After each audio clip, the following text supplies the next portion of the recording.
ముందుగా రైస్లో కొంచెం పసుపు వేసేసుకొని కొంచెం కరివేపాకు వేసుకోవాలి. అంటే మీరు ఎంత తింటారో అంత వేసుకోవాలి. ఇది పులిహోర పులుసు కాదు కదా, అందుకని మనం సరిపోను సాల్ట్ వేసేసుకోవచ్చు అనమాట. ఈ రైస్ కలవాలి అంటే దీనికి 2 గరిటెల నూనె పోస్తే చక్కగా కలర్ వచ్చేస్తుంది. పసుపు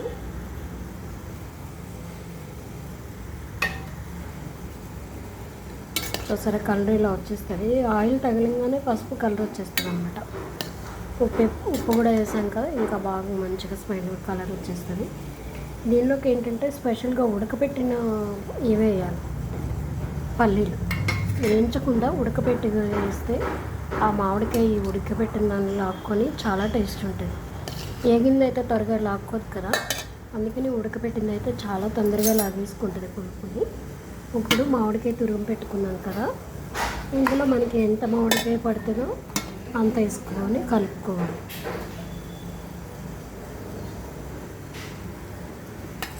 వేడి మీద లాగేస్తుంది కానీ చల్లారిన తర్వాత కొంచెం వదిలేస్తుంది. అందుకని ముందుగా ఇలా కలిపేసుకుందాం. ఇది మనం కలిపేటప్పుడే మనకి స్మెల్ వచ్చేస్తుంది. ఇది ఒక డబ్బా అంటే 1/2 కేజీకి ఎక్కువ, 1/2 కేజీకి తక్కువ. 2 మామిడికాయలు ఈజీగా పడతాయి. పులుపుని బట్టి మీరు తినేదాన్ని బట్టి కూడా కలుపుకోవచ్చు అనమాట. చూడండి, నేనైతే కలిపేసాను. ఇప్పుడు పోపు పెట్టుకొని దీనిలో వేసేసుకొని కలిపేసుకొని మనకు కావాల్సినట్టు సర్వ్ చేసుకోవడమే. చూడండి, పోపు అయితే రెడీ చేసి పెట్టేసుకున్నాను. ఈ పోపు ఇంట్లో పోసుకోవచ్చు.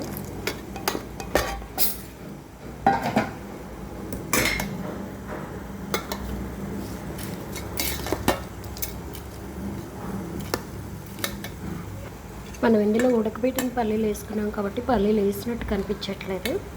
అదే వేగినవి అయితే ఈజీగా కనిపిస్తుంది అనమాట. కానీ తింటుంటే టేస్ట్ చాలా బాగుంటుంది. మీరు కూడా ఇలా ఒకసారి ట్రై చేయండి. మేమైతే ఇలా వేస్తాము. మామూలు పల్లీలు అయితే మామూలుగా అయితే వేరే పల్లీలు వేయించే వేస్తాం, కానీ మామిడికాయ పులిహోరలో మాత్రం ఉడకపెట్టి వేసుకోవాలి పల్లీలు. చూడండి, కలపడం అయితే అయిపోయింది. ఒకవేళ మీరు చూసుకున్న తర్వాత తక్కువైతే కొంచెం వేడి మీద అన్నం లాగేస్తుంది కాబట్టి కొంచెం ఆటోమేటిక్గా తక్కువే అవుతుంది పులుపు. అప్పుడు మీకు నచ్చినట్టు కొంచెం పులుపు వేసుకుంటే అయిపోతుంది. నాకైతే ఇప్పుడు కరెక్ట్గా సరిపోయింది.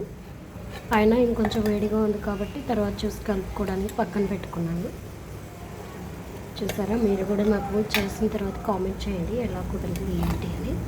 పల్లీలు మాత్రం ఉడకపెట్టేయండి, చాలా బాగుంటుంది, మీరే చెప్తారు.